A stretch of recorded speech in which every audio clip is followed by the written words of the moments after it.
Good evening, everyone. Welcome to tonight's regular meeting of the Woburn City Council of December 2nd, 2025. Just a reminder to everyone, tonight's meeting is being recorded for broadcast. Also, please silence your cell phones.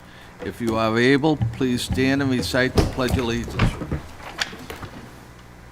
Allegiance to the flag of the United States of America and to the republic for which it stands, one nation, under God, indivisible, with liberty and justice for all. Clerk Higgins, if you will call a roll, please. Counsel Campbell. Present. Counsel Demers. Present. Counsel DeMambro. Present. Counsel Ferrullo. Absent. Counsel Mercer Bruin. Here. Counsel Papalato. Present. Counsel Toro. Present. Counsel Viola. Present. President Dillon. Present. Make a motion to dispense with the reading of the previous meeting's journal and approve. Second. Second. Motion and a second, all in favor? Aye. Any opposed? That passes. Make a motion to suspend the rules to take the next matter out of order. Second. Motion and a second, all in favor? Aye. Any opposed? That passes. The next matter is a communication and order authorizing the mayor to file and accept a grant for the Executive Office of Energy and Environmental Affairs for the Pearl Park. A communication dated November 25th, 2025 was received from His Honor the Mayor, Michael P. Concanon, as well as an order. Make a motion to communication be received, made part of the permanent record. Second. Motion and a second, all in favor? Aye. Any opposed? That passes. Make a motion to suspend the rules to allow His Honor the Mayor, Michael P. Concanon, or his designees to speak on the matter. Second. Motion and a second, all in favor? Aye. Any opposed? That passes. Mayor Concanon, how are you tonight? I'm well, Mr. President. How are you? Very good, thank you, sir.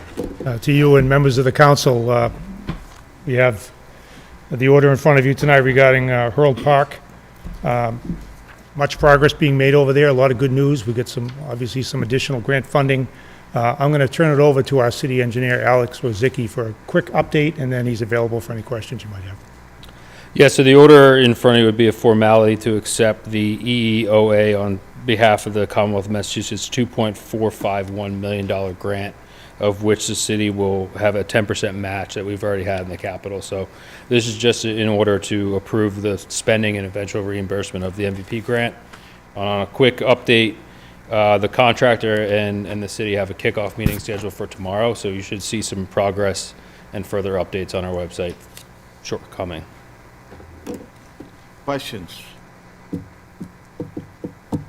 Make a motion to return to the regular order of business. Second. Motion and a second, all in favor? Aye. Any opposed? That passes. Make a motion the order be adopted. Second. Motion and a second to order be adopted, all in favor? Aye. Any opposed? That passes. Thank you. Thanks, have a great night. Thank you. Have a good night. Make a motion to return the regular order. Second. Motion and a second to return the regular order, all in favor? Aye. Any opposed? That passes. Next item on the agenda is a communication requesting the Anderson Regional Transportation RFP presentation. A communication dated November 19th, 2025 was received from His Honor the Mayor, Michael P. Concanon. Make a motion the communication be received, made part of the permanent record. Second. Motion and a second, all in favor? Aye. Any opposed? That passes. Make a motion to suspend the rules to allow His Honor the Mayor, Michael P. Concanon, or his designees to speak. Second. Second. Motion and a second, all in favor? Aye. Any opposed? That passes. Yes, please. You have the floor, sir. Thank you. Madam Clerk, do you need a minute? Okay. Presentation. Yes, got a few slides, yeah. I think we provided them previously. Do you have the slides? I don't bring a computer usually. Oh, Okay. okay. So the handout you've been given is the 4 or 5 slide presentation that Mr. Hargens will be referencing. Good evening, Mr. President, members of the council. I'm joined tonight by Andrew Hargens, who's the Chief Development Officer of Massport. So as you can tell from the letter, we've asked our friends from the state to come tonight to give this council an update on the status of the request for proposals that was issued last night from Massport for potential redevelopment, additional development at the Anderson Regional Transportation Center site. As the council is aware, the state has indicated probably a year and a half ago now an interest in further redevelopment of this area. There are some state interests in terms of expansion of the terminal, parking issues, but in conjunction with those interests, there's also an interest in larger redevelopment perhaps to encompass residential, commercial, and perhaps a retail component. The state had issued an RFI several months ago and got some feedback from potential developers, and that feedback is incorporated into this RFP that went out yesterday. Earlier in the process, the state did reach out to us and ask us for some input on what we might like to see up in that area as they begin their RFP process. We appreciate the opportunity to offer our input. This is state property, and as such, not technically subject to jurisdiction on the part of the city. However, again, we've been invited to the table to offer input. We've had a few interactions where we've been able to highlight certain concerns that we as a city have, that I've heard from this council. Mr. President, you've offered some input in a couple of meetings as well.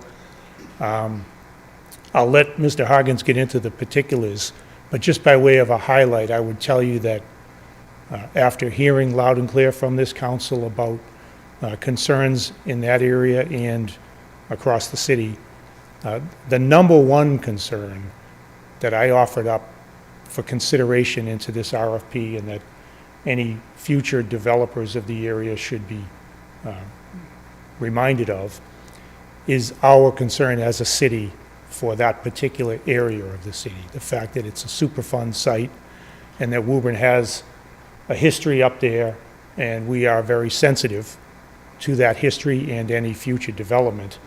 So in my opinion, and I think it's shared by many, if not all, the number one concern is that it be done right if anything is done there.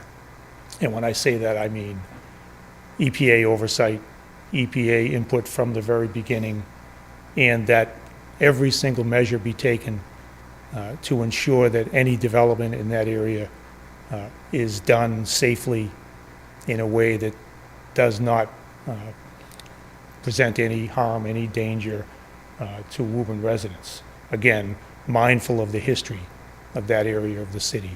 We considered that to be the number one concern that we wanted Massport and its JV partners to be aware of as they begin this process. And I'm pleased to report that you'll see in the RFP when you get a chance to read it, I know you have it, but you may not have had a chance to read it yet, those concerns are front and center in the RFP, so I'm pleased with that. We also offered our input in terms of the type of development that we would like to see in that area. Again, being mindful that it's state property and it's a state project, the fact that we were offered the chance to weigh in is appreciated, and we offered the thought that a mixed-use type of development would be preferred versus all residential. And again, I know this council is very much aware that the area we're talking about is the City of Woburn designated MBTA 3A, MBTA Communities Act zone, and we know the potential for residential development there. We wanted the Massport and its JV partners to be aware that if we had our preference, this would be a mixed-use type of development. And I'm happy to say that when you read the RFP, that is incorporated in there as well. I'd say those are probably the two main areas of input that we offered. I would suggest that we continue to have a seat at the table. Our input has continued to be solicited. Feels like we are being listened to. We appreciate that. And I'd say we're probably really early on in the process for all of this. So there's a whole lot yet to be determined. But again, this is an area of the city that we see potential development with the new Boston Street Bridge. It's probably the area for the next big thing here in Woburn. And this proposal, this RFP process, will likely result in a component of that next big thing. So it's important that it be done right. One other issue that was also offered up during the conversations with Massport is the need to at least consider a pedestrian overpass going over the tracks at Anderson to the northwest side, New Boston Street, as well as potential vehicular connectivity in an inner loop to make a grand circle around the perimeter of what is currently Anderson, to make a connection. Councilor DeMambo, you're very familiar with what I'm talking about. Those items are also being considered. We'll have to see how all of that plays out at the end. But again, my point that I want you to hear loud and clear is that we were invited to offer input. That was the input, generally speaking, that was offered. And it feels like it was listened to, at least at this point in the process. So with that, I'd like to turn it over to Mr. Hargens for his presentation of the RFP process, where we stand now, and he'd be available for any questions you might have. Thank you. Thank you, Mayor. Good evening, Council President. How are you, councilors. sir? Very good, thank you. It's a pleasure to be here tonight. We're excited about this project. Want to share with you what we've done so far, what we think the project will entail going forward, and kind of expound on some of the points that the mayor made earlier. So, I'm sorry, could you just state your name and? oh, of course, yeah. Andrew Hargens. I'm the Chief Development Officer at the Massachusetts Port Authority. I oversee Massport's real estate portfolio, which includes about 10 million square feet of mixed-use development, commercial development, as well as maritime industrial development in the Port of Boston.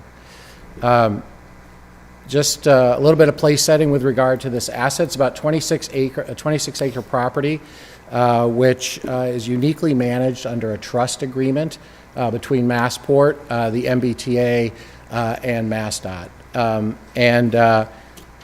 As you're probably well aware, some years back, the trust constructed an on-off ramp off 93, which enables direct access to the interstate. Built a terminal there at the commuter rail line. And today, if you flip to the next page in the presentation, the facility accommodates Massport's Logan Express branch, the Woburn branch, which serves about 500,000 passengers a day with direct bus, a year I should say, with direct bus service to Logan Airport. The MBTA commuter rail line passes through there, as well as Amtrak's Downeaster service. There are also some MassDOT-run van and rideshare programs out of the facility as well. In light of all that activity and the nature of the uses at the site today, we thought there was an opportunity there to explore mixed-use development potential around transit-oriented development site. Today we use much of the site for surface parking, but there is potential to carve out some of that, which I'll talk about in a second, as an early phase development, and then to work with the developer over time to see if there's a way to consolidate parking needs and other operations at the site, and perhaps build an expanded facility in the future. I think one of the things that we're in the middle of right now with the other agencies is constantly assessing the transportation needs as they evolve. So, as I said, the Logan Express program has been a very successful high-occupancy vehicle program for Massport, serving Logan Airport. Even coming out of COVID, it's done quite well. But these systems are changing and evolving as we respond to Uber and Lyft, other types of modes of transportation. So we need to be preparing for the future, thinking about that as aviation travel changes and expands over time. So one of the things that's very important, and we've been doing this as the trust, as an entity of three, studying and assessing long-term parking needs and other needs at the facility. And that's something that we've taken into account as we've thought about how to bring this parcel forward and to offer it to the industry. As the mayor mentioned, the site obviously has important environmental conditions that must be met. Today, housing on the site as of right is not allowed, as I'm sure you're aware. It has been accomplished through negotiations, collaboration, and regulatory amendment on other sites nearby. And we would expect and set the highest bar for any development partner and development that we proceed with to make sure that those standards are met both at the federal, state, and local level. We've met, as the mayor said, throughout the process with the mayor's planning staff and the mayor. We looked at some of the studies that are underway for that new Boston Street district and the commercial way overlay district. And we really envision a development here that's consistent with the plans and the vision for mixed use, with housing, with improved connectivity in that area, which all sort of stood out in the plans that you've developed in the past and have underway today. We really want a developer, I think, who has deep experience working on projects of this scale in this community with projects that are complex. We've done a number of these projects in Boston. We have a sense of how to make these projects, how to bring them to fruition in a successful way in partnership with the local community. We'd expect that to happen here as well in partnership with you and the mayor's team. Turning to the next page. As the mayor said, we issued an RFI earlier in the year to test the industry's interest in developing on the site and to help us frame the RFP. We received 2 responses from very qualified developers who have experience developing mixed-use projects. And I think a couple things that stood out to us. So mixed use with a supporting and pretty significant residential component was part of the project, was part of those not full-blown proposals, but the interest that we got. And also the notion that the project would need to be phased over time. It's a large site, and even if we were to offer it at one time, all 26 acres, that would take decades to be absorbed into the market. So it'll certainly be a phased project. We issued that from that RFI and the feedback we got and the further conversations that we've had with the mayor's staff, checking in with EPA and others, we developed the RFP, which we issued yesterday to the development community. In that document, we presented a first phase opportunity of 6 acres out of the 26. That's at the northern end of the site. You can see in the plan there, and it is not specifically configured. We will wait to see what proposals we get in terms of the exact geographic definition of that site. But that's an area at the property farther away from the existing terminal where we have the flexibility to allow that development in a phase 1. We anticipate this being a long-term ground lease with the trust. So when I say that, that will probably be in the 90 to 99-year time frame. That time frame gives, under a ground lease payment structure, the ability for the developer to secure the upfront financing to build the project, gives the trust a long-term revenue stream to allow us to maintain the property and make capital improvements in the property over time. And if, say, structured parking or other more infrastructure-intensive elements are necessary to support the project, those can be financed over that longer time frame. This is a structure that we've used repeatedly on successful development projects elsewhere in the metro area, and we see that being a good option for this site as well. I think, so the responses are due at the end of March, and at that time, the agencies will form a selection committee representing each of the 3, and we will review those in depth with support from expert consultants we have on our call, and we anticipate making a designation sometime later in '26. So as has been stated, I think in the RFP we really sought to balance and reinforce a number of priorities. Clearly, the transitory to development opportunity is a great one at the site, getting people living, working there and on the MBTA and Massport services that are there today, keeps cars off the road. Really, I think, a great goal for this development. The enhanced connectivity, we know that the new Boston Street Bridge is under construction now, as the mayor mentioned, and we've seen in your plans there's potential to build, and the city has, I understand, a grant to study the design of a pedestrian bridge over the rail there. I think that's a strong possibility that we will be curious to see how it's incorporated into the proposals that we receive, because we planted breadcrumbs clearly in the RFP that proposals that demonstrate a responsiveness to your interest in that area will be highly regarded. And we think that's something over time that can be a collaborative effort between this developer and the city. I think preserving and enhancing the transportation functions here is important. I mean, that's why the trust invested in the facility years ago. It's still a critical part of the regional transportation system. So I think as we think about certainly the first phase, but then reaching beyond that into future phases, we will need to assess what the demands are at the facility at that time.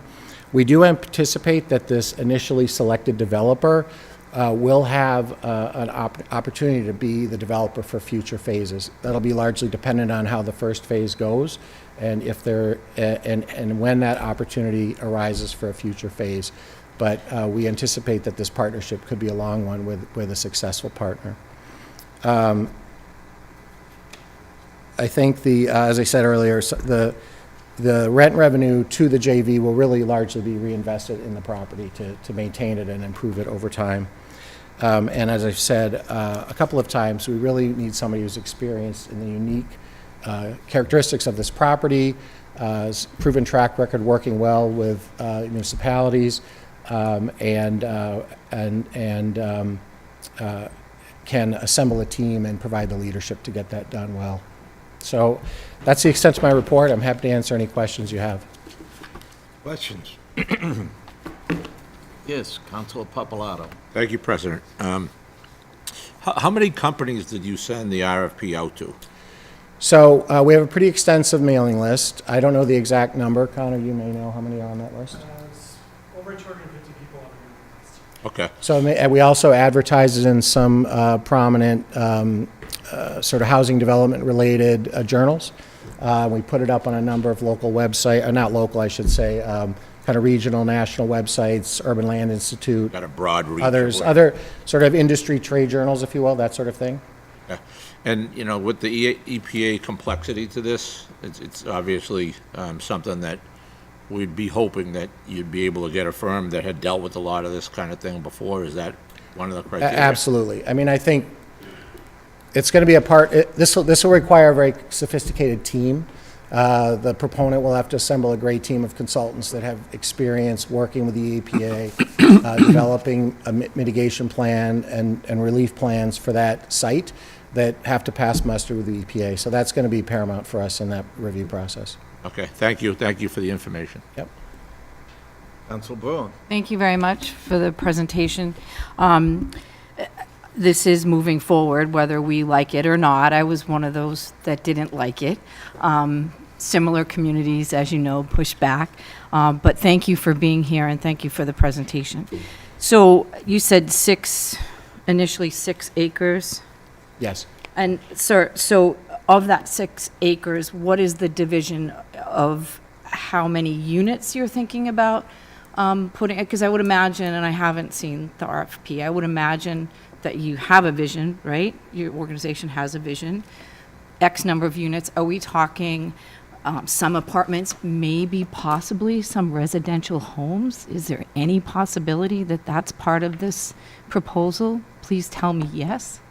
So when we put an RFP out like this, we typically let the market dictate what is feasible, right? So if we are too prescriptive about it, we run into a challenge that something's, we've asked for something that can't literally be financed and built.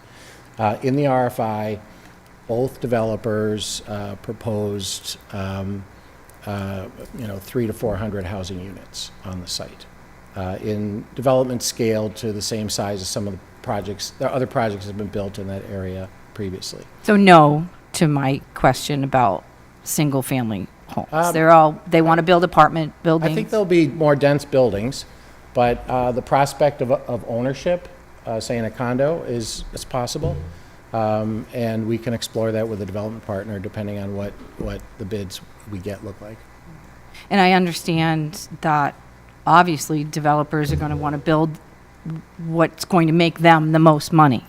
But is it necessarily the best thing for the community and the residents around? And I was under the impression from the state that that was part of why we're doing this, because people do need homes. They don't necessarily just need to rent homes, right?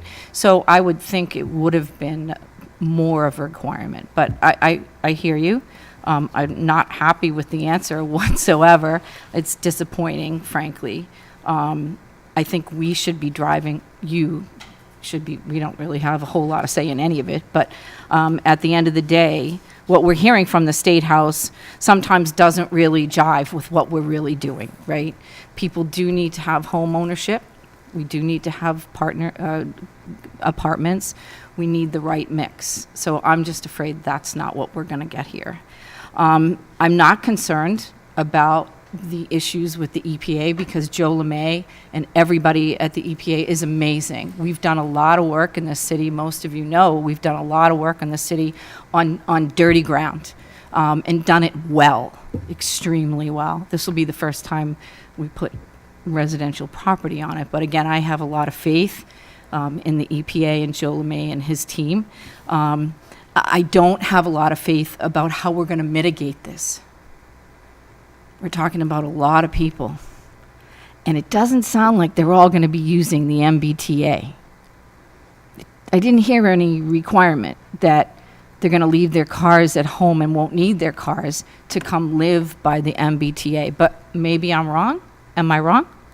So this I hope. project, this project, like any project of scale, will have to go through state permitting, where that will be studied. And so NEPA permitting will study the transportation modes people are going to take to get to and from this project. And that will ultimately be part of the set of factors that scale this project, right? How big can it be? That review, that permitting review will have to look at modes of transportation, how people are getting to and from the site, stormwater, public open space, other factors that would typically be studied with a project like this.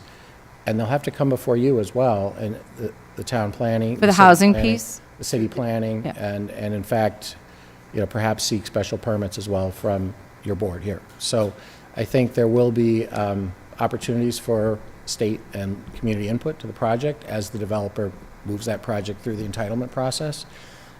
So I think there will be some opportunities there. That is good news. I hope that is the case. I mean, we're probably going to need a fire station down there. We're probably going to need an adjunct police station down there. We're building a city within a city. Literally, that's, and you, and the MBTA. So I guess we'll just watch it unfold, but those have been my concerns from the get-go. They continue to be my concerns, and we'll just see how it plays out. But thank you very much for the presentation this evening. Welcome. If we have questions, sir, after we go through some of this in more detail, is your email here? Can we reach out? or- Yeah, we'll get your contact Okay. information. All right. Thank you very much. Yep. Thank you, President Dillon. Councilor DeMambro. Mr. Hoggins, I appreciate your presentation. My concern, as with my colleague, Council Bruin, she kind of touched base on it, is the mitigation aspect. You put 400 units in there, 500 units, you put an industrial building in there, X amount of cars, X amount of people. We're going to need a bulk. We're going to need a bulk, construction of our infrastructure down there. We're going to need an increase in our power, sewer, water, drainage, maybe even the widening of Commerce Way at some point due to the volume of cars. My question is, how does that take, and is that incorporated in this RFP? Who picks up the tab on all of that influx? Because I understand it's going to be, a multi-used area, which, I understand progress and all of that, but we also have to beef up the infrastructure in order to handle that. And that is a very main concern of mine, is the infrastructure and how much is going to be needed to be replaced and upgraded to handle that volume. Who picks that tab up? So I think it's a balance of this phasing that I talked about, right? So the developer will assess those impacts as they're advancing their project. The scale of that project will dictate the level of impacts, and there'll have to be some decisions made about their ability to pay for those mitigations as the project proceeds. I think that's part of the reason we phased the project. In particular, if we put a larger part of this parcel out to bid today, we know that the impacts would have been too great to address in an early phase, to build up that infrastructure, be it stormwater, electrical, as you mentioned, street improvements. So I think it's something the developer in particular, as they're moving the project, and we'll be present for sure. We'll be working with the mayor's planning staff to assess how that can happen, how those improvements can be made as the project is approved. We're not going to advance a project that overburdens the systems that it needs to depend upon. Because currently that whole area is stressed, and we're pretty much coming to our capacity in that area, and that's why when you look at the master plan of 6.5 acres or whatever it is down there, and a multi-use with commercial, industrial, and the residential component, restaurants, so on and so forth, I would think that you'd want to know the capacity, up front before you go into the design phase of what you're going to put down there, because it's almost like you're putting the cart before the horse. So that the developer will do that early in the process, right? We didn't do that ourselves, other than looking at the documents the city has in process. But the developer will be expected to assess those things in partnership with the city planning department and gauge where there are bottlenecks, where improvements need to be made. And there'll have to be some frank conversations at that time as things move along. This project's not going to be able to fund all of the upgrades that you might be envisioning in that district alone. But it certainly needs to be a major contributor to them, and those will be conversations that'll happen as it moves forward. Fair enough. Thank you. Thank you, Mr. President. Anyone else? Just from the chair. So, average citizen of Woburn at home perhaps watching this tonight, in your words, tell me the positives that they may see from this in the future. We all know the concerns, we've talked about those, but in your own words, what do you think, how does this help the average citizen that already lives here in Woburn? So, as someone who lives in Massachusetts, has kids looking for a place to live and they can't afford, in their early 20s, I think it's going to start to, it will create more housing that will hopefully provide more of an affordable opportunity for people to stay in Woburn that want to be here. I think that's one thing that it will provide. I think, as the mayor mentioned, there's an interest in mixed-use development, so adding vitality to this district of your city through housing, but also through the amenities that people want that are living in those units will begin to further energize that part of your city, which I saw come through in some of the planning studies that you've been undertaking recently. So I think those are important. And today it's a site that has had a very challenging history, which you all know way better than I do. I think I think helping to continue to turn the corner on that and create a positive, productive part of the city, I would say would all be things that I would put in the plus column. Thank you, sir. Yeah, of course. Thank you for your time. Yes, Councilor Bruin. Thank you, President. Just a follow-up question, because the more affordability piece really caught my attention, because we've had several buildings built that have more affordable components. And frankly, some of the rents are $2,000, $3,000 a month, and that's considered more affordable. Is this going to be different? I can't promise it it'll be too- different, because there's a fundamental economics of getting a project built, right? And so I know the city has an established affordability percentage. I think that would, I assume, apply here. Reaching beyond that and layering on other mitigations, we talked about some. I mean, that it all starts to affect the viability of the project, and those will be just real conversations that'll have to happen as the project proceeds. I think developing projects that are by definition affordable in Massachusetts, there's a huge need for that. I think there's also a need just for more housing, which gradually brings the market down in sub-districts. And it doesn't bring it down much. It's still very expensive to live here, as we all know. But I think that's the hope. Thank you. I had to ask because we've just seen so much of that. It's going to be affordable. There's going to be affordable percentage, and frankly, there just isn't. Yeah. But as you said, if the developers, and I'm paraphrasing, if the developers aren't going to make the whatever profit margin they want to make, that's going to drive what the cost of these units is, ultimately. Yeah, I mean, it's a balance there for sure, and Thank you it's very a challenge with a project like this. Thank you. Yeah, Councilor Campbell. Yes, I actually, as soon as you said affordability, this is what I was thinking on the project. What Councilor Mercer Bruin had said, it's true. I mean, that's what we're fighting right now, affordability for our city. But as she said, $2,000, $3,000, we're talking $3,000, $4,000 in that area, in the Woburn Village. The apartments are $3,500 to $4,000 a month. That's not even close to affordability. So I guess my hope is with this particular project, maybe we could push for more of an affordability percentage increase, so that it would make a difference for the 20s and 30-year-olds, because they can't afford $3,500 to $4,000. And I know all this area around us is having the same issue, but even, you know, the small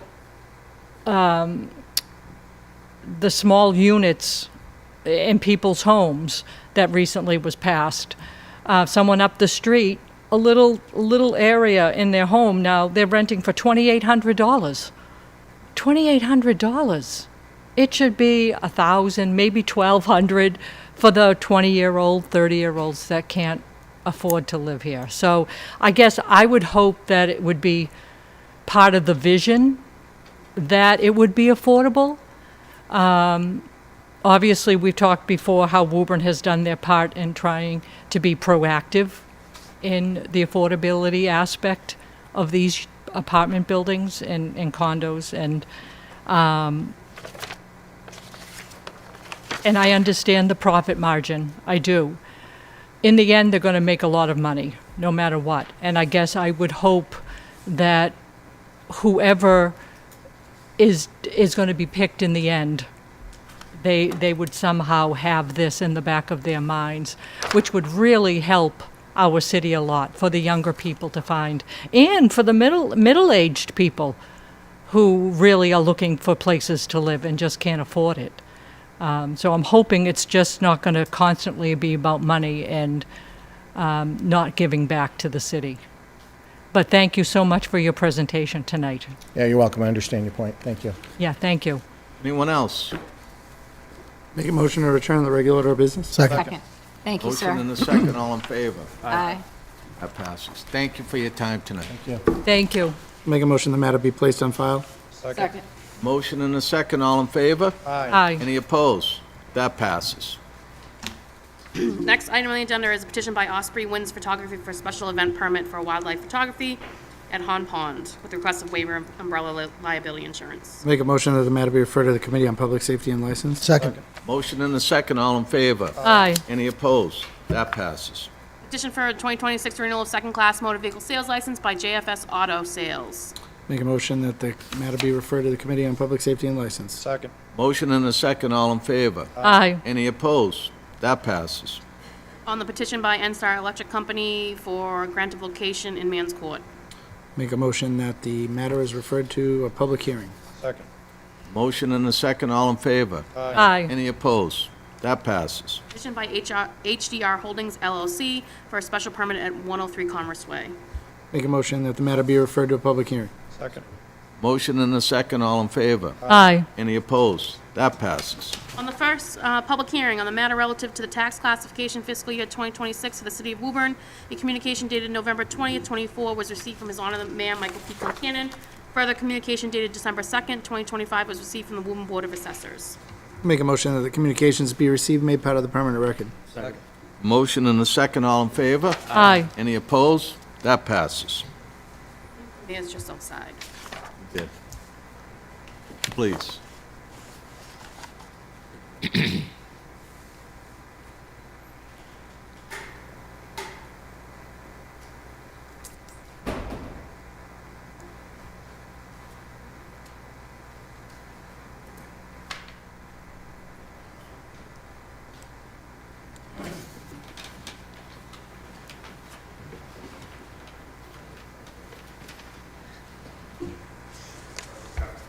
It's okay. You have the floor, sir. Thank you. Good evening. Tonight, we are asking the council to hear a presentation from our Chief Appraiser, John Conley, and his team regarding the fiscal year 2026 annual tax classification. As you listen, at the end, you'll be asked to consider whether to shift a portion of the tax levy from residential taxpayers to commercial, industrial, and business personal property taxpayers. And that action will take place by way of a vote to determine the relative tax burden to be borne by each class of property by selecting a residential factor. I think you've been given some documentation in advance that will help you follow along with Mr. Conley's presentation. Before I ask him to come up, I would just like to thank him and his team for all their efforts. Additionally, I'd like to thank the Board of Assessors, Bob McGuire, Laurie Medeiros, and David Rufo for all their help. Also like to thank the team in the Auditor's Office, led by Charlie Doherty, and in the Treasurer Collector's Office, led by Tim Donovan. Together, we have a very strong financial team. They've put a lot of work into getting us where we're at right now. They've all helped with the information that will be shared with you tonight. And I just want to acknowledge all of their efforts and thank them very much. So with that, I'd call up John Conley for his presentation.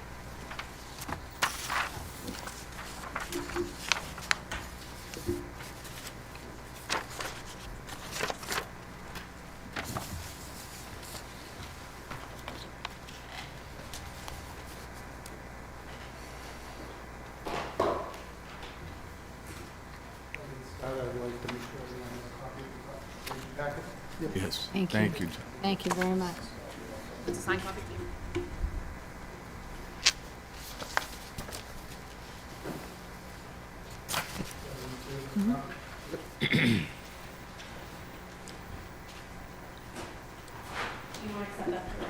Make a motion to receive that, make it part of the permanent record? Second. Motion and a second, all in favor? Aye. Any opposed? That passes. How are you tonight, John?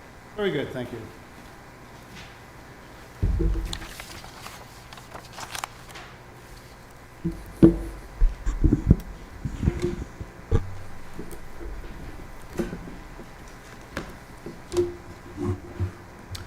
My name is John Conley, Chief Appraiser for the City of Woburn Assessing Department. Before I get started, I would like to introduce the Board of Assessors and staff. Our chairman is Robert McGuire, and then board member Laurie Medeiros and David Rufo. And then our staff is Jane Van Truska, she's the senior residential appraiser, Adam Clark, our residential appraiser, Rita and I, our assessing clerk, and Patty Doyle, our assessing clerk. I'd really like to thank them so much for all they do throughout the year. Our office is constantly busy, and the customer service is parallel to none. They do an outstanding job, and they have a lot on their plate. We're still shorthanded, so they manage to assist and get things done. So I really would like to thank them for all they do. I'd like to thank the mayor and his financial team also, Charlie Doherty, the auditor, the treasurer, Tim Donovan, and myself. We try to provide you with the best information to make informed decisions. Then I'd also like to thank the city council for all you do throughout the year. I mean, it's not an easy job. I'm sure tonight's not going to be an easy job for you either. So I'd like to thank you, and I'd also like to thank Councilor Campbell for your years of service, and thank you for all you did. And also we have a new member, Yano Amara, who's with us tonight, and welcome to the council, and interesting times ahead. Let me get started, please. Dear Council President Dillon and council members, the Board of Assessors is pleased to report that the valuation roll for fiscal year 2026 has been finalized after a reappraisal of all taxable property was conducted by this office. The assessments and valuation methodologies employed have been approved by the Mass Department of Revenue through the certification review. The total assessed valuation for all real and personal property in the city for fiscal year 2026, effective January 1st, 2024, is $12.514 billion. This represents an increase from the prior year's fiscal total of $11.923 billion. This increase in taxable valuation is attributable to the appreciation experienced by all classes of property. The City Council must now determine the relative tax burden to be borne by each class of property by selecting a residential factor. To assist the council in its deliberations, several charts have been prepared and are attached to the correspondence. These charts illustrate relevant valuation information, tax levy data, and the impact of a vote this evening. By selecting a residential factor of 1, a single tax rate of $12.25 per $1,000 of assessed value results. By choosing a factor less than 1, results in a portion of the tax levy shifting from residential properties to commercial, industrial, and personal property taxpayers.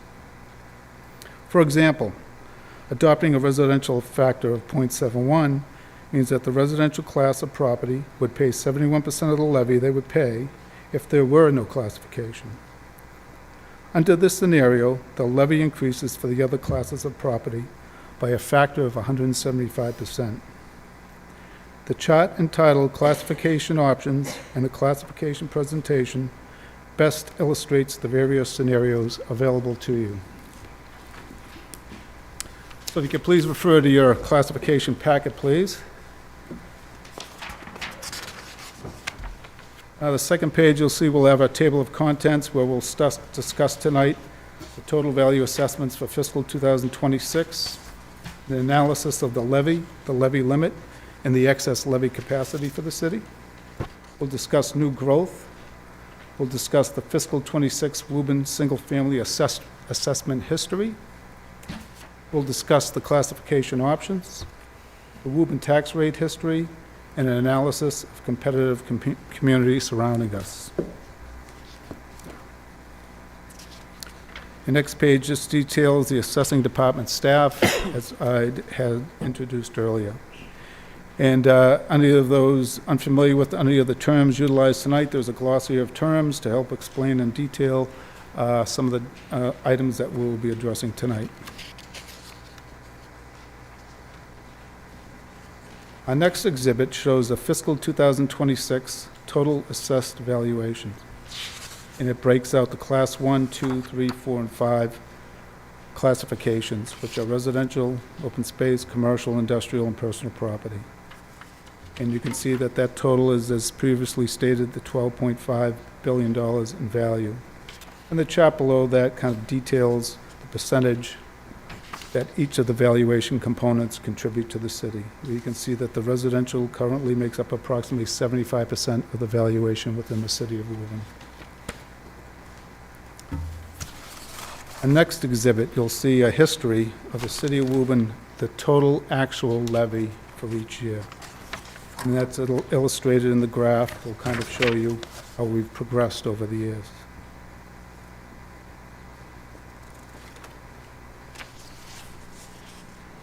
Our following exhibit, which is the City of Woburn levy comparison, gives you the financial information data from fiscal year 24, 25, and 26 for comparison. So some of the things to take note of here is you'll see that our new growth has been down, kind of illustrated by what's going on in the commercial industrial market right now with kind of a stable market. We've also saw a loss in personal property valuation from last year in total valuation.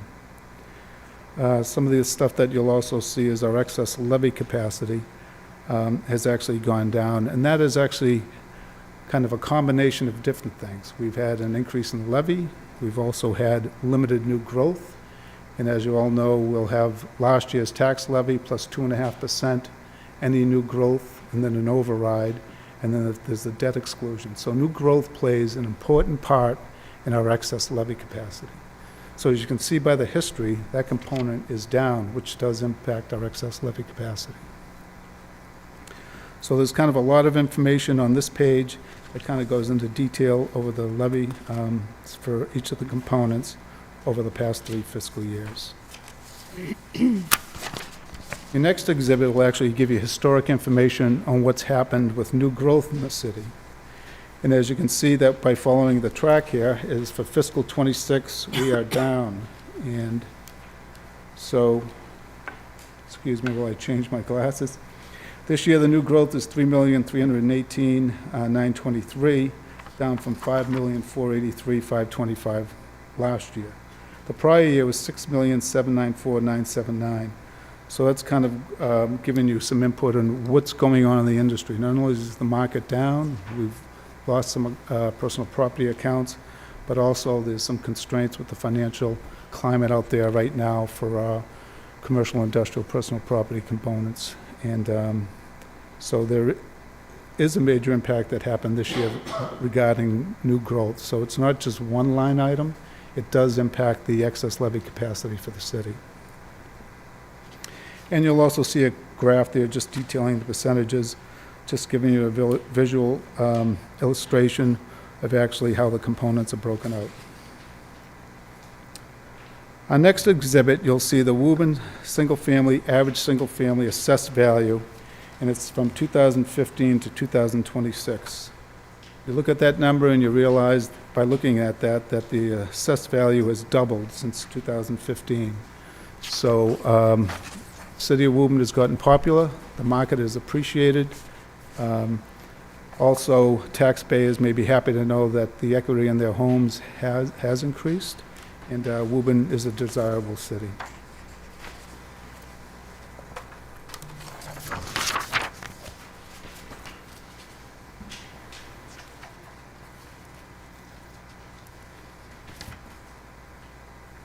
So the assignment tonight, we have the City of Woburn Board of Assessors has been approved by the Mass Department of Revenue for fiscal 2026 for real estate, personal property, and new growth valuations. Under Mass General Laws, Chapter 40, Section 56, the City Council, with the Mayor's approval, must hold a public hearing to consider the tax rate options available to the city under property tax classification and shall adopt a residential factor, which you are here tonight to do.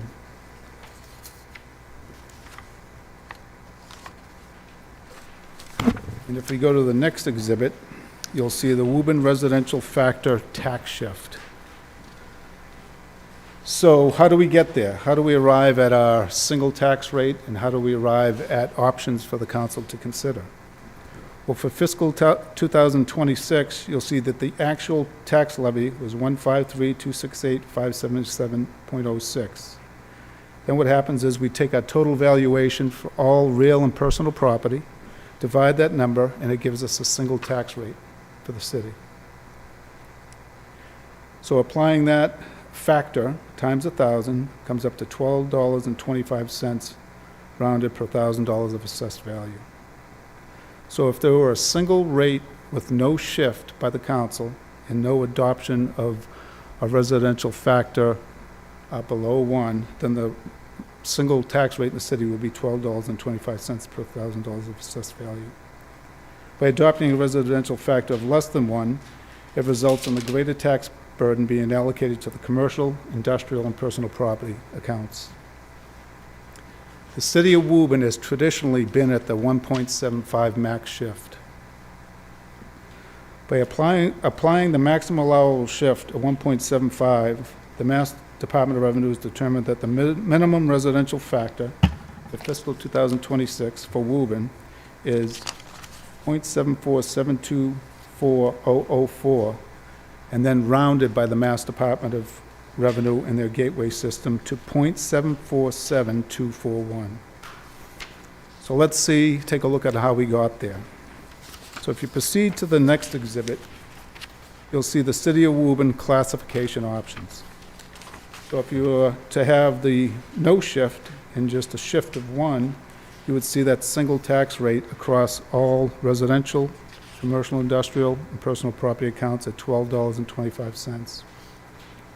By going down to the bottom of that chart and looking at the maximum shift, you'd see that the residential factor, the 0.7472 that we had talked about on the previous page, would be the maximum allowable shift under Massachusetts law. So what does that mean? So if we were to look at the shift of 1 at the top for commercial property, if there were no shift, the commercial percentage for taxation would be 9.813%. By allowing the maximum 1.75 shift, it puts that additional burden on the commercial taxpayer of 17.1727 on the shift. So it takes the burden from the residential taxpayer and puts it on the commercial and industrial personal property accounts. And that has been the shift that we've had. So if you look down this exhibit, you can see the different options, but the best available option that historically with the 1.75 shift would be the residential factors that I had just previously described. Now, if you go to the next exhibit, you'll see a tax rate history for the city of Woburn. So you'll see the 2026, that is a pending number that could change slightly once final approvals are done by DOR and their final adjustment button is hit for final submittals. So you'll see the bottom notation down there pending, city council approval for the residential factor and also approval by the Mass DOR on their recap sheet by the state. So it'll be that, but it could be adjusted by a penny or two depending on the final approval by DOR.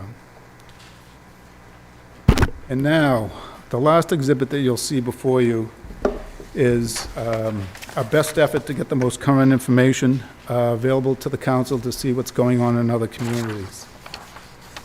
So once again, these other communities, not everything has been finalized by the Mass Department of Revenue.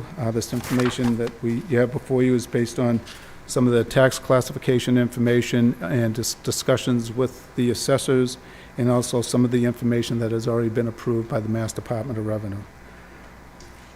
So if you look at what's going on in Billerica 26, they're 288.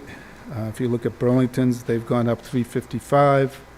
If you look at Lexington, they've gone 870 for the average bill. Reading 208, Stoneham 225, Wilmington 620, Winchester 586, and then the average single-family tax bill for Woburn would be $774, with the average bill being $6,755.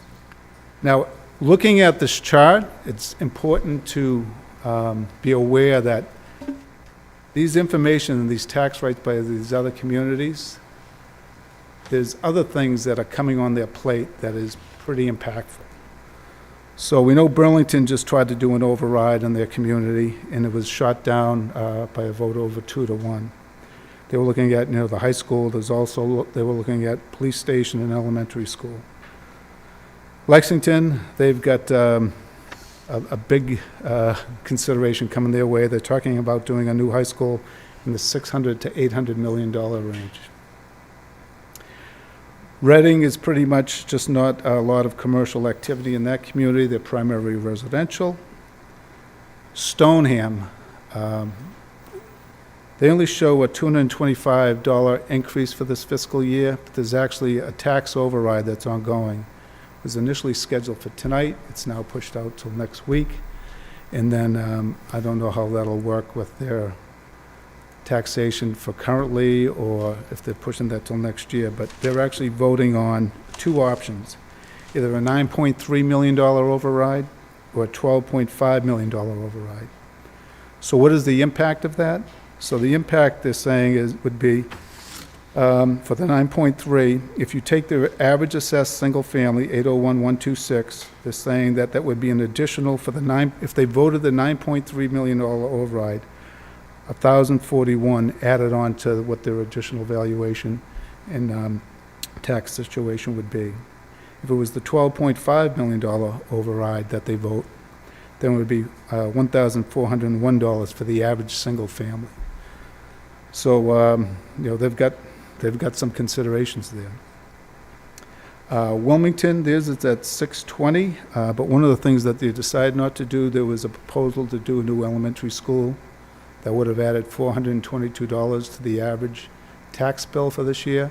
That did not happen. I'm not sure what the situation is now, but I do know that they were talking about that, and the average single family will go up $422. So then we have Winchester, whose average assessed value is $1,649,878, going up $586, and then we have Woburn with the numbers that I had stated. So there's a lot of communities addressing the same situation that we are in right now, where, like the common person in Woburn, their expenses have gone up, and the city is kind of right along with them. Expenses have gone up and costs have gone up in this city. So you can see the impact that's happening. Another community is Melrose. They just voted a $13.5 million override, and they're talking about average bill going up there, $1,380. So what's going on? I mean, we've had an increase in the levy that's contributed to it. We've had our commercial industrial market that is pretty much stable now. Personal property valuations are down, our new growth is down, so it's like the perfect storm is hitting communities at this time while costs are still going up. So just to give everyone kind of an oversight, we're not alone in this. It's, other communities are dealing with the same thing we are, and I leave it to the council if they have any questions. Questions? Councilor Papalato. Thank you. So there's a lot of numbers to digest here. Yep. So I'll just a couple of questions. The page that talks about total actual levy, it consistently goes up. I assume that's because assessment values are going up. Is that what drives that increase? No, so the levy is actually, how we get there is you take your budgeted number and then what you get for receipts and collections, you subtract that number, and that gives you what your levy is. So that levy sets basically what's going on with the budgets by the city and what we take in for receipts.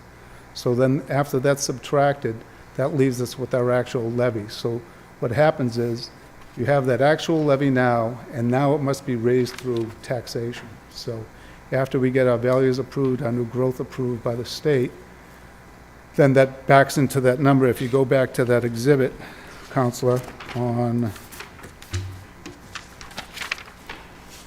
see.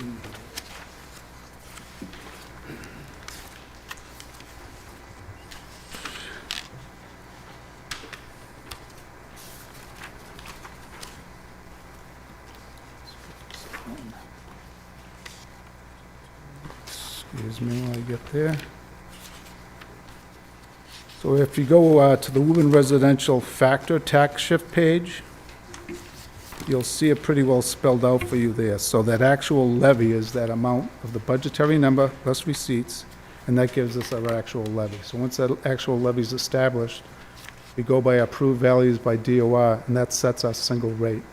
And then the options are available to the council on how we actually shift those All right, thank you. factors for the tax rate. And then, what's a little disturbing to me, and maybe there's the reason driving this, is the page that talks about new growth with the pie chart on there.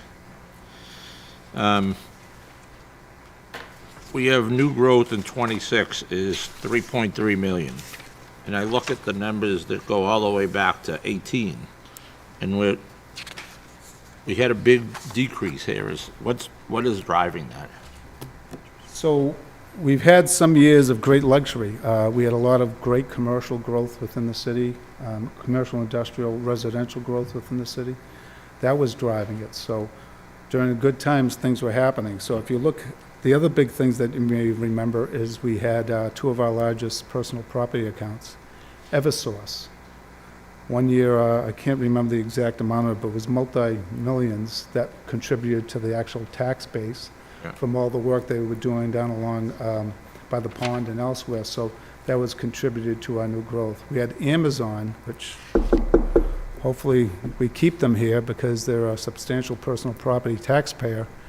But they've been doing some downsizing here now. They have a 1.4 million square foot facility, I believe, up in Andover, North Andover. So,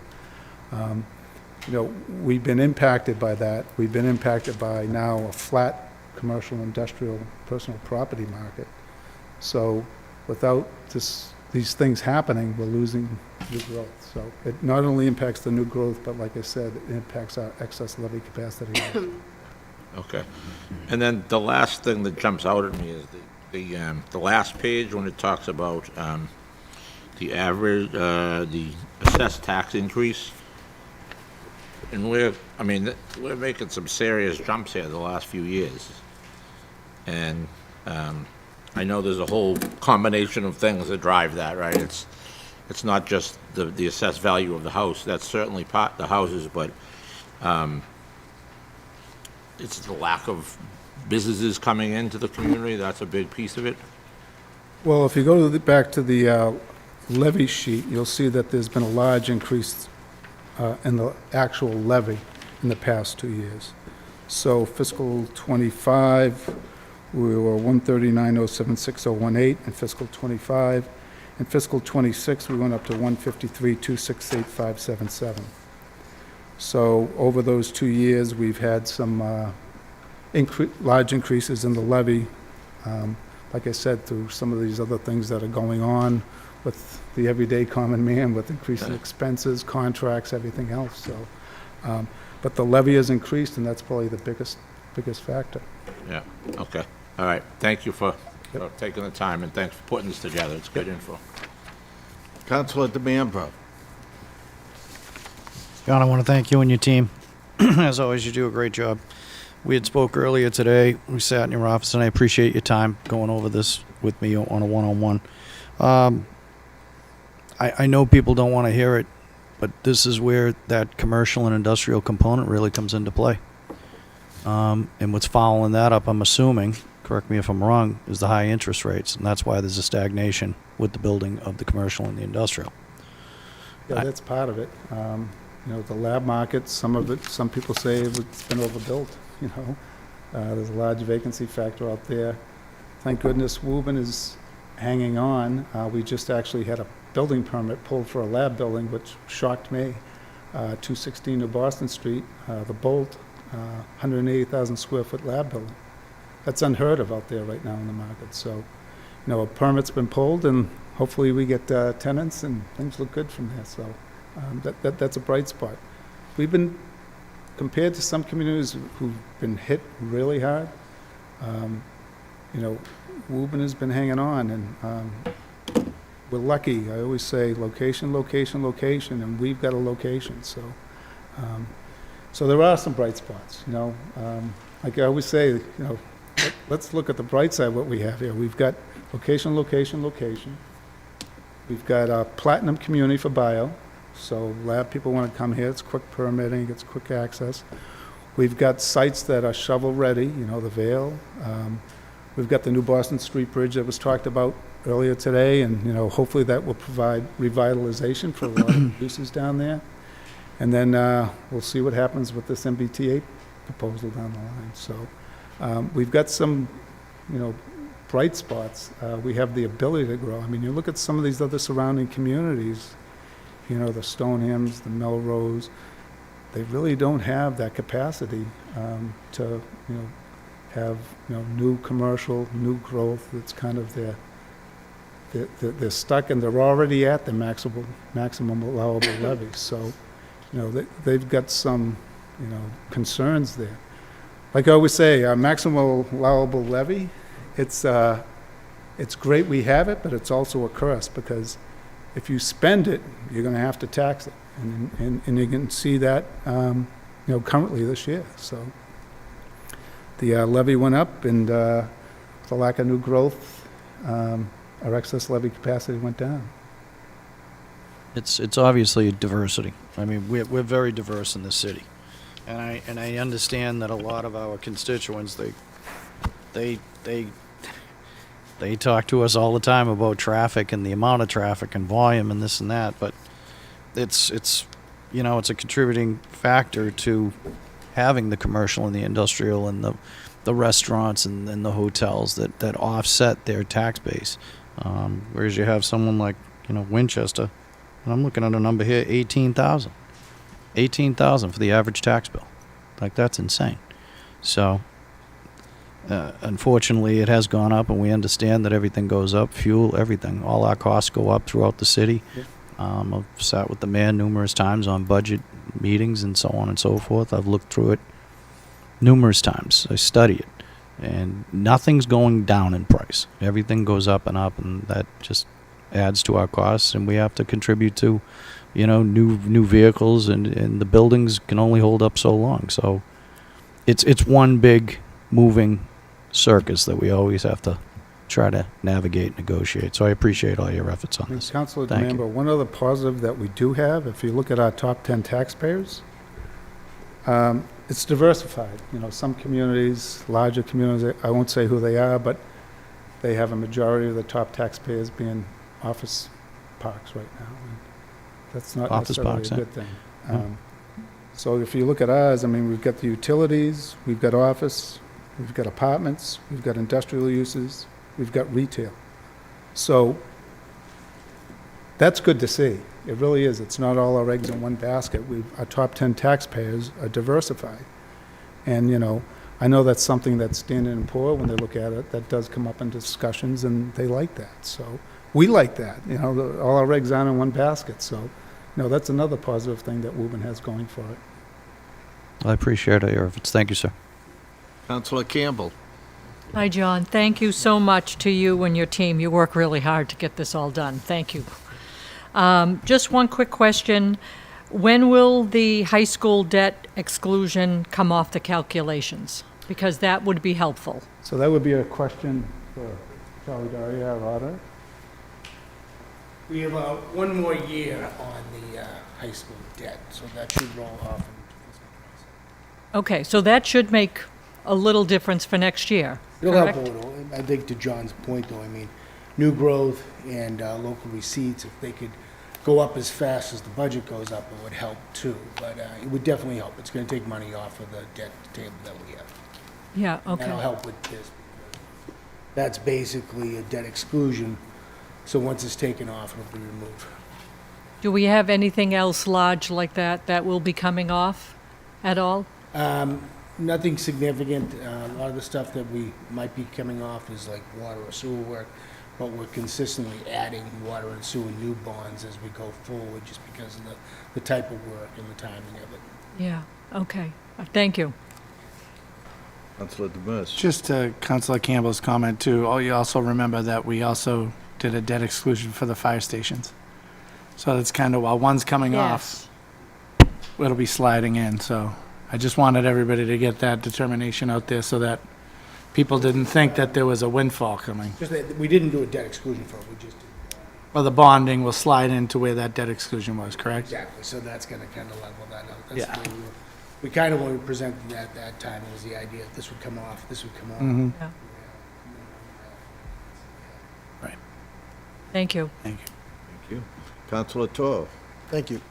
So John, just for the people at home, the graph that we're looking at with the average tax bill increasing by $774, that's if we were to shift the burden fully or as much as possible to our commercial tax base, right? That's the At maximum allowable 1.7. shift. So that's So- the most beneficial for the residential taxpayer in the city. So this number here is the best option we can provide to our residents in Woburn, right, Correct. at this point.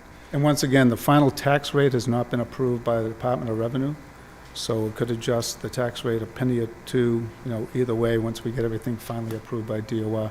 And that can't happen until we get the classification, the LA5, what they call, signed, and the residential factor determined. That sets the scale for how we get the rest of our approvals timely, so we can get the bills out timely. And how accurate is that number? I know it's an average based on the average, household, but in terms of, like, if receipts come in for the fiscal year higher, like from hotels and things like that, this number could potentially decrease or be less, based on the... So this year, so what happens is fiscal '26, because everything that we do and you see before you has been data that's been confirmed, approved by the Department of Revenue. So fiscal '26, the data value is January 1st, 2025. We look at all that data from 2024, 23 to make the decision and get our approvals from DOR. So as far as looking forward, what may be happening, we really don't go there. We don't get into that speculation, but all I can say is January 1st of '26 for '27 is right around the corner. As I'm sure you're all aware of, things aren't looking too much brighter at the moment. So I just would urge caution, to the council when they're considering that, so. Thank you. Anyone else? Councilor Papalato. Just a question on something that you said, that the levy capacity is decreased. Is that The right? excess levy capacity. Excess levy Yep. capacity. And does that have any connection to the bond rating, or are we good? from- No, that doesn't, that's completely connection to separate. that? Yeah, yeah. Okay. So basically, that excess levy capacity is what the city, if they had to, could spend up to. So that's saying that's the maximum amount, which some of these communities are at that maximum amount. So their problem is, they have to go do an override. And the problem with an override is, you gotta spend money to advertise it, to do the hearing, and you may not even be successful. So, it's not only a cost to the community, but it could also be an unsuccessful cost to the community. So we're lucky in that we have that ability to spend. The levy came down because I discussed, we have, this year's levy went up and our new growth went down, and those factors figure into our excess levy capacity. Okay, thank you. Mr. Bode. Thank you, John, and to your whole team. This is no easy lift every year, especially when the numbers are like this. So again, I thank you. What I'm struggling with is this tax increase of over $700 per year. For some, it's going to mean they can't stay in the city. Many of our seniors might very well face that. For some, they're going to have hard conversations about, do you get to play hockey this year? Do you get to cheerlead this year? Do we get to put food on grandma's table this year? Do we need to cut out X, Y, and Z? All of those conversations are going to happen for that number, for sure. And for some, those conversations are going to be even more difficult because 700 is just the average. Those conversations can include, sorry, you can't go to college this year. We can't make, we can't even afford to send in the applications. This is very serious. And at the end of the day, to some of us, you might say, oh, $700, that's a lot of money. It's a lot of money. So I'm asking, and I know you guys have done everything you possibly can, but at the end of the day, I see, when in our own house, if there's something that comes up that is costly, you need a new roof, right? You need a new pool lining, you need new windows. That means other things don't happen. So why can't we look at this number and say, you know what, we got some really cool things right now on the books that we're thinking about doing. Maybe those things, like, didn't you say Wilmington put something aside? And I'm not suggesting it has to be a school. I'm just saying, why can't we, as a community, take a harder look at these numbers and say, what can we put aside so that number isn't so high? And I'll be frank, I cannot support this tonight. It has nothing to do with the work that you've done or your team has done. But I just can't do this again. Last year, it was very difficult for this community, for many people, for that increase. I can't do it again, especially, John, what you alluded to. The electric bills, the gas bills. Yes, it's happening here.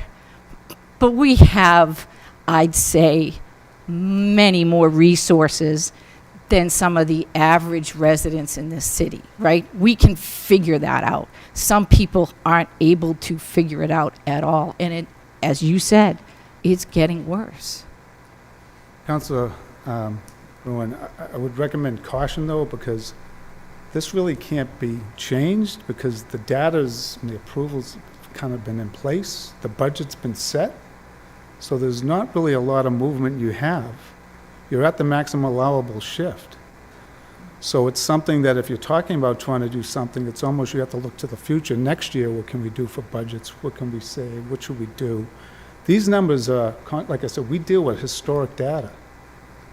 This information's done. The only say that the assessing department has in it is what's the value of your real estate and personal property. That's all we're assigned to do. The rest of the information comes from you folks in the financial situation. So, I hear what you're saying, I hear the burden, but I urge you, because if we don't pass this, we don't get the bills out timely, Tim can answer this, if we have to borrow to have it all on the fourth quarter bill, and then they're gonna be whacked in one bill instead of splitting between two separate bills. So, I just urge caution in that area, so. Thank you, John. Councilor Demers. So, I'm concerned with the number as well, Councilor Mercer Bruin, but I think, when we look at it, what we're voting on tonight is not that number. What we're voting on tonight is the shift of the tax burden. And the shift of the tax burden, if we voted this down tonight, that number of 774 would go up. Am I correct? Well, If we relied more on the residents to pay than shifting the burden, if you shifted from less than the 1.75, then the burden goes on the residential. residential, And you right? can, and you can look at that in the chart that I gave you, so if you. So the that action down, that we're that doing, shift will be the low. action that we're doing this evening is to shift that burden onto commercial to protect the residents as much as we can at this moment, this evening. The max allowable by law, 1.75 shift. That's all we're allowed to do, Yeah. and we're at that. And these numbers that we're giving you tonight, that's the maximum, benefit to the residential taxpayers of Woburn, so. Yeah, I just wanted to bring that up just because, that number is concerning to all of us. I don't think anybody's up here saying that, oh yeah, that number seems fine. But I think the importance of it is, if this vote were to fail this evening, the financial repercussions for the city as well as the residents would be a lot worse. And I think I just want everybody to know that portion of it because this number tonight, it's good to see some of the emotion in the other councils as well because we've got some work to do over the next 6 months before budget to take a really hard look at how in the future we can alleviate this. But, the economic forces as they are right now, it's difficult. And I think that might be a debate for another night. I just think in terms of the shift this evening, voting yes means you want to lower the burden and put more of it onto the commercial for the tax classification. So I wanted to mention that for folks that may think we're debating the actual tax number this evening. Thank you. Councilor Papalato. Thank you. This is just to my fellow councilors. One way to slow this down, and we all agree this has to be slowed down. We can't keep increasing taxes at this rate. We have the power to do that. Every vote that comes through this group, we're approving things. And when we approve things, guess what? It's going to have an increase in the taxes.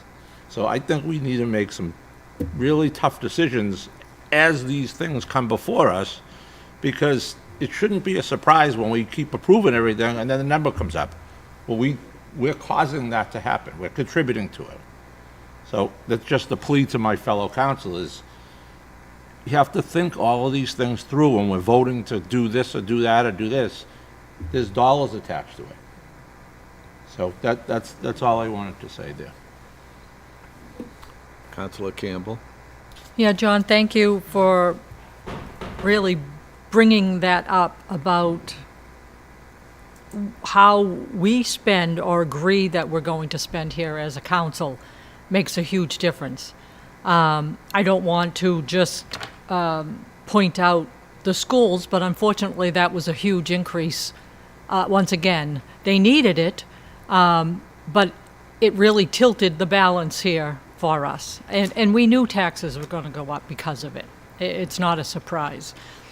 And since we are going to the 1.75 increase, as much as we could possibly do, I think is huge. And exactly with what Councilor Papalato just said, next year, even though I won't be on the council, we really have to take a hard look at what's going to be passed, what's going to be increased. How are we going to fund more schools? Are we going to be able to increase the school budget the way it was? And I know nobody wants to hear this, but it's a reality, especially now looking at these numbers, because Darlene, you're absolutely right. $700 increase is massive. And if it's this year, it's going to be next year. And it's not going to stop, unfortunately. And it's because of what's happening in Massachusetts and with everything going up. But we have a part to be able to look and say, you know what? We've got to just stop this. Unfortunately, we want to build this, or unfortunately, we would like this, but we really can't this time. And then somehow explain to our constituents, I'm sorry, we can't have that building or that school or whatever it might be, because you're going to see that increase coming up 6 months, 8 months down the road. And then also bring up, once again, our seniors. They are really struggling with this. Having a $700 increase, and it could be more depending on what their house is worth. We seriously have to look at that. But I don't think tonight's the night for us to not vote for this, because you and your team have done your work, and you've worked hard to get us to the best opportunity that we could have for the city. But we can make a difference in the spring when we go to vote for the budget. And I know we worked hard on the budget. There's no question. We didn't want it to go up that high. But once again, there were crucial needs for the schools. So I think this is a really great reminder for us now to be a little more cautious as we head into the spring. So, but once again, thank you for doing all of this, and I will vote for this. I don't think we have a choice, because as Councilor Demers said, if we don't vote for it, our residents are going to be paying even more, which is definitely not what we want. So, thank you. Councilor Viola. Thank you, Mr. President. John, thank you and your team for everything you do.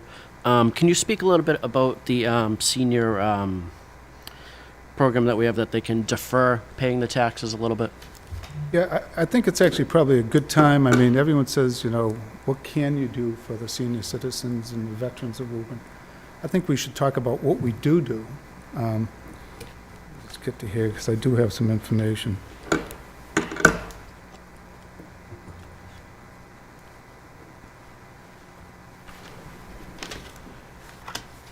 So some of the things available to seniors within the city of Woburn, some of them are state programs, some of them are partnerships with the state.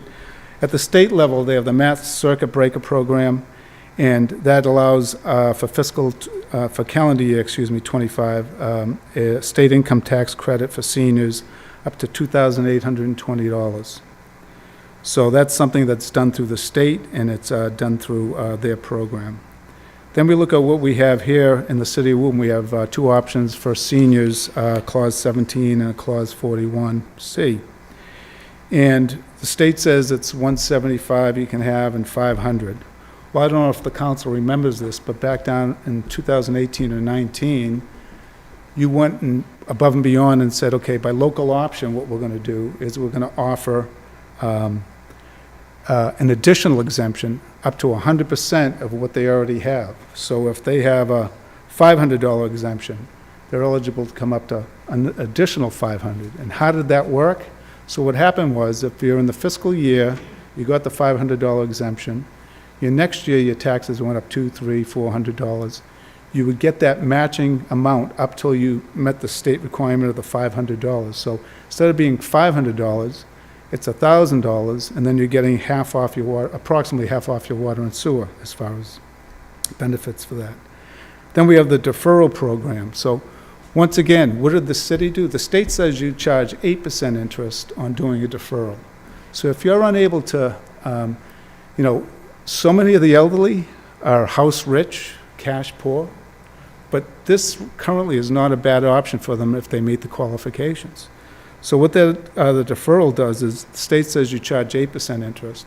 Back around that same time, the council voted on a local option to assist them and said, no, we're going to make that 4%. So if they were to go out and try to get a mortgage right now, they're going to be in the sixes. So they already have a benefit. Then the question is, could they even qualify for a mortgage at their age in the sixes?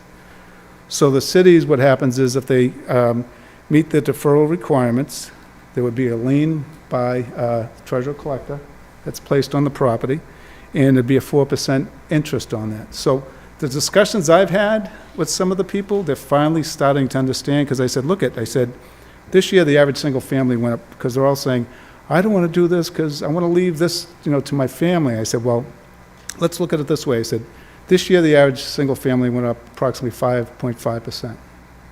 So I said, you know, you're gaining equity in your home, and you've seen that by the average single family assessments that we've had in the city. So they're really not losing anything. House has been appreciating. So if they put that deferral on there, there's still going to be plenty left. So last year, I believe, Tim, we had one deferral? One. So far, I think we have 7 applications coming in. So we've been trying to educate the public on, you know, this is a great tool for them if they are running into, you know, cash requirements. They can stay in their home, they can have a lower interest rate than what's being offered in the market, and as long as they meet those requirements, it's a great option for them. So that's another thing we have there. We also have the, you know, blind. We offer a double of the allowance that the council voted for to help the taxpayers of Woburn, to double that amount. Then we have the veterans. So, you know, once again, they have to have at least a 10% disability, and then they go all the way from $400 with the matching up to 100% on some of the veterans.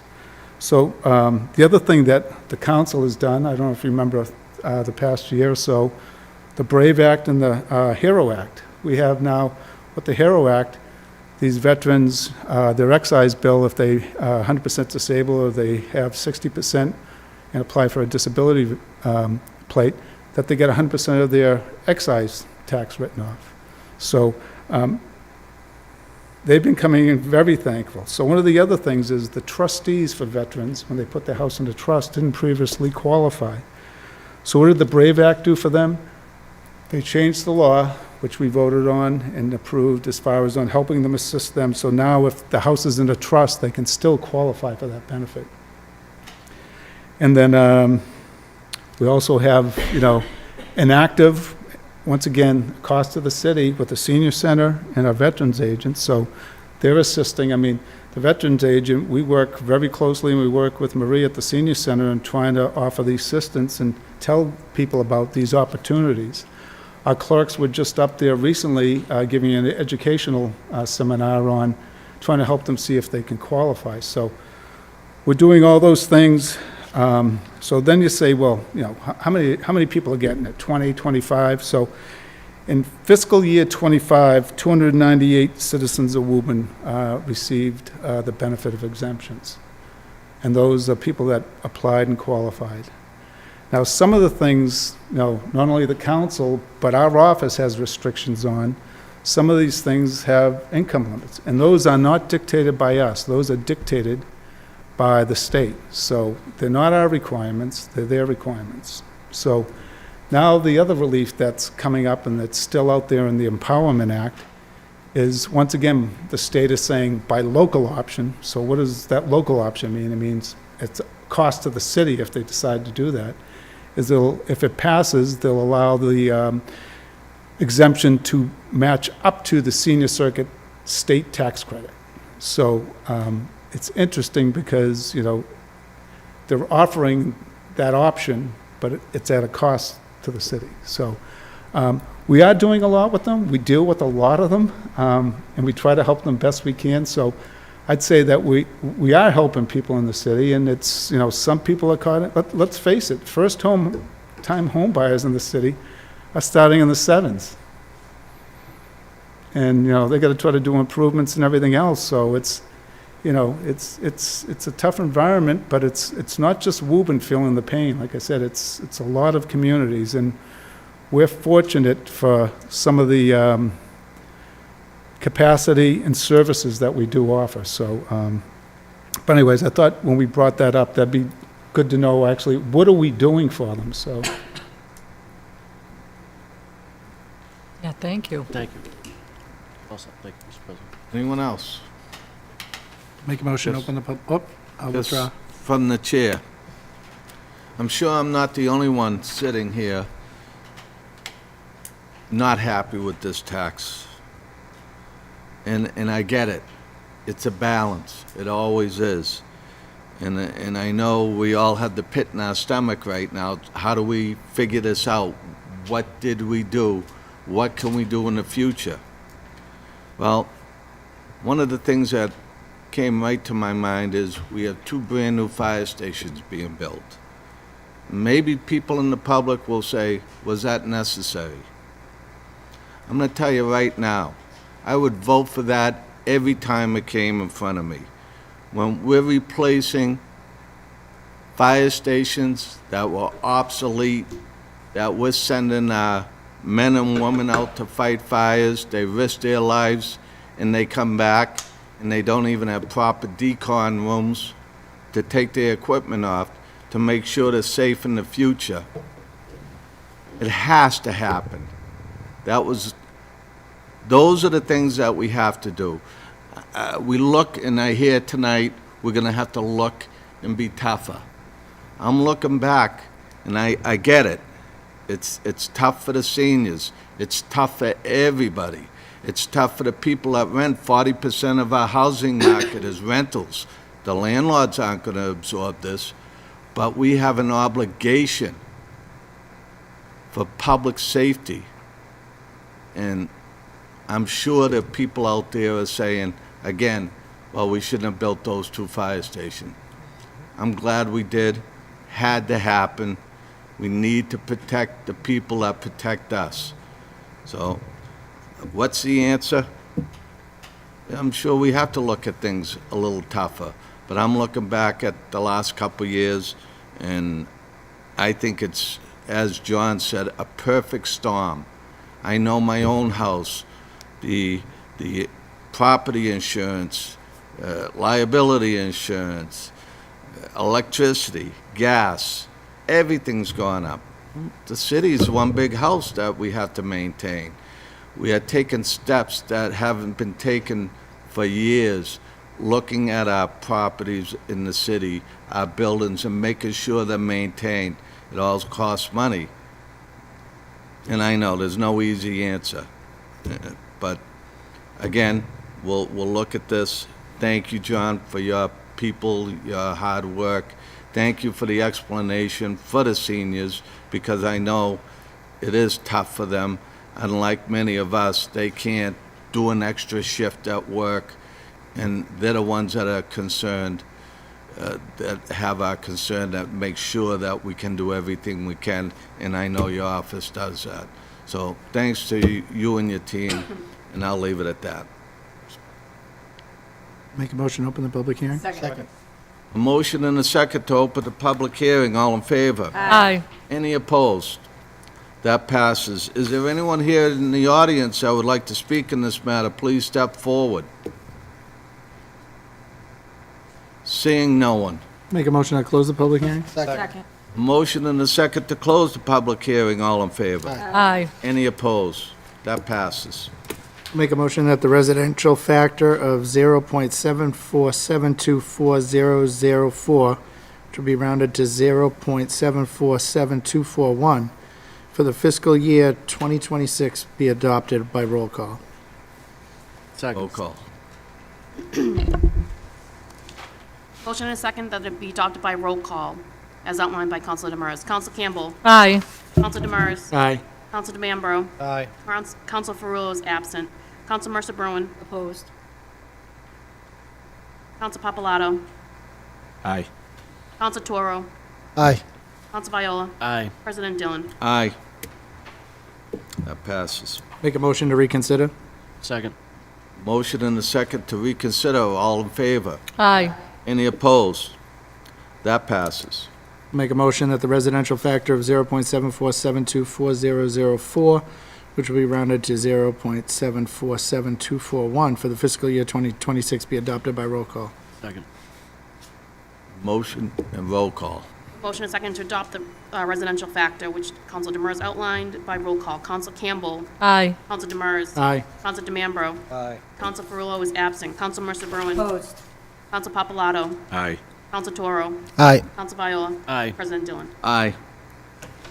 Passes. Thank you.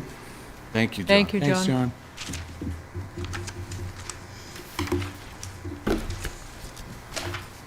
Sorry, if you just give me a second.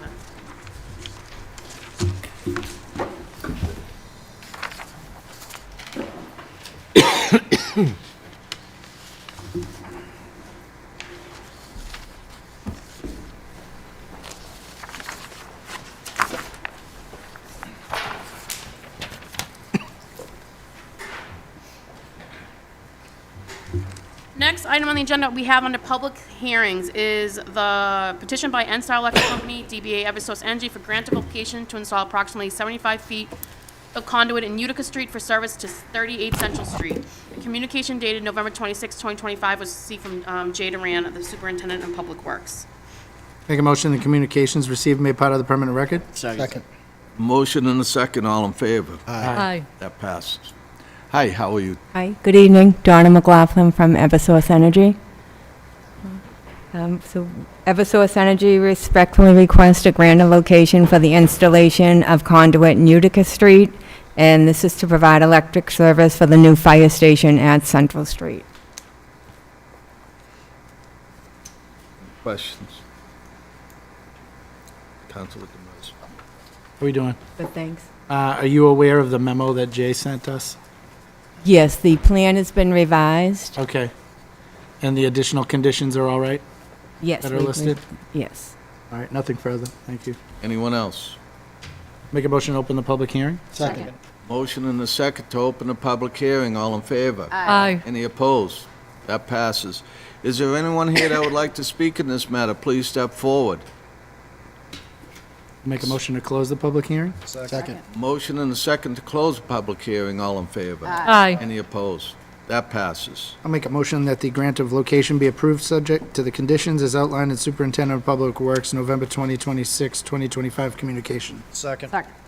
Motion and a second, all in favor? Aye. Any opposed? That passes. Thank you. Next item on the agenda is NSTAR for a grant of location to install one hip guy at pole 290-6 in Leonard Street. Communication dated November 26, 2025 was received from Jay Duran, the Superintendent of Public Works. Second. Motion and a second, all in favor? Aye. Any opposed? That passes. And the petitioner is here again. Any questions? Councilor Again, you're aware of the memo that Jay sent Yes. relative to Leonard and no objections? For the, sorry, 1 minute, let me just look at. For the storage on the Eversource does not mark the storage on city property. That would be the customer's responsibility. Because it's a customer request to have this it's a tree guy and they're going to, the customer wants to remove the tree. So they're going to install a hip guy.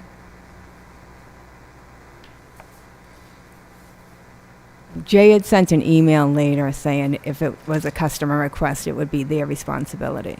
Did the clerk's office receive that email? Or the, I was included in a lot of emails today. what's that? No, Jay did I send saw a out lot of them. emails. Okay. I believe what she is discussing is accurate. Okay. And if there's no objections, and then he sent an update email? You want to just maybe update the conditions to Yep. say if it's the. Yes, Council Papalato. Thank you. Jay stated this in his letter, I'm sure you saw that, around ensuring that the sewer of 46 Leonard is identified prior to installation. Did you see Jay's letter? Yes, then he sent an email later today saying that if it was a customer request, then the customer would mark out the storage. Like Eversource doesn't do that, but, Yeah. you know, so. All right, I'm good. Anyone else? It's the will of the council. Mr. President, if I may, through you to the clerk. Yes. So rather than doing a collective, should we just remove that one sentence from the conditions? Or provided that the existing sewer is field identified by the constituent or their agent? Property owner? And you don't have to adopt his, you can write whatever conditions. Mm-hmm. Figured it'd be easier to amend that one sentence and take it collectively.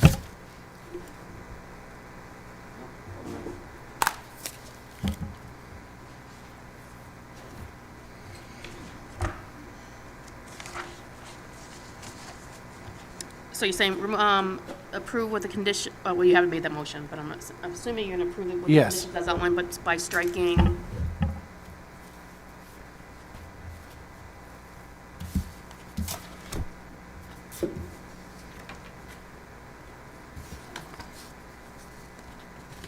I'd make an amendment that we insert after the word identified in the last sentence of the major paragraph by the property owner prior to the installation of the HIP guy so that the sewer service is not damaged.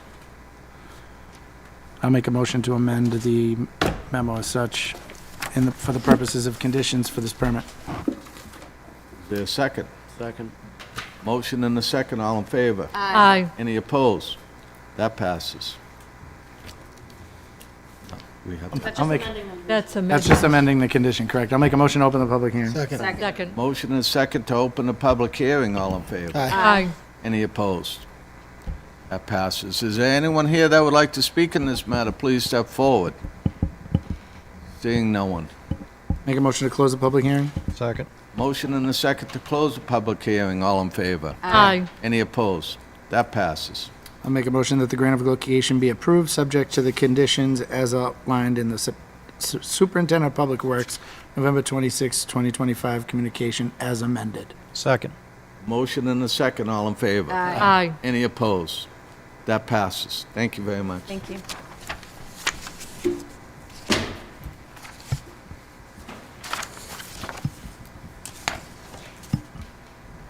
Next item on the agenda is the petition for Manzi Marketplace for a new secondhand dealers and second-class, a secondhand collector's license for 3 Green Street, Units 1 and 2. Communication dated November 27, 2025, was received from Detective Lieutenant Dennis McGrath regarding the secondhand dealer application.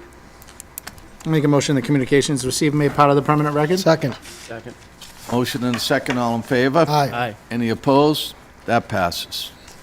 How are you, sir? I'm well, how are you? Just state your name and address, please, and My tell name- us a little about what you're going to be doing. My name is David Manzi, and I am the owner of Manzi Personal Property Appraisers. I'm based out of Winthrop, have an office in Boston.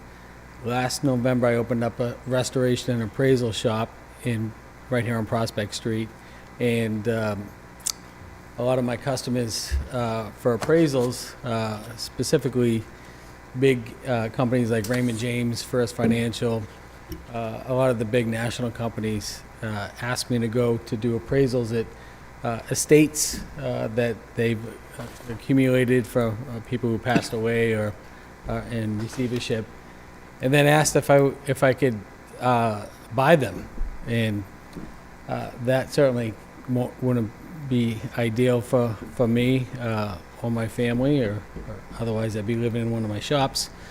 So I said, well, we can help, sell, and we can help broker it, and so that led to literally probably 25,000 items that I have now, and I personally will curate each individual piece for consignment. A lot of people would like to pass off a lot of collectibles and items that you would consider to, put out in the street or in the recycle bin. So I have to really, take my time and diligence to look at items that people bring to us, whether it's here in Woburn, in Boston. I have an office in Boston as well, and it's just there's so much. So we just stumbled upon the unit. It used to be I believe a church at 3 Green Street, and so he gave me a good deal of leasing that, the 2 levels. So I've been there since 6 months, just renovating it and preparing it, and then Sue from my office came down to the city. I have a lot of connections. My family lives here. My nephew's a cop in Woburn, and so it's nice where they can keep a good eye on my stuff. So I appreciate that, and so I just want to. I didn't want to grow so fast, but it's only been 5 years, and we're in 50 states and we're in about 12 countries, and I just my dream of retiring at 49 ended quickly, and now I hopefully one day will pass it on to my kids. So, but it's a great community. My mom's in a assisted living. Well, she's in a memory care in Woburn, so I'm only a mile from her. My brother's around the street. He raised his family. Like I said, my nephew's a police officer here, and so every time I drive by, if he's in the center, I just give him a beep just to make sure he's awake. So, but he's a good kid. So, so that's a little bit about me. I'm gonna be in trouble for that. I was gonna, It's not being recorded though, right? So, Yes. Oh, good. So he's probably on his phone somewhere. say, I'm glad your application was screened already by the PD. That's right.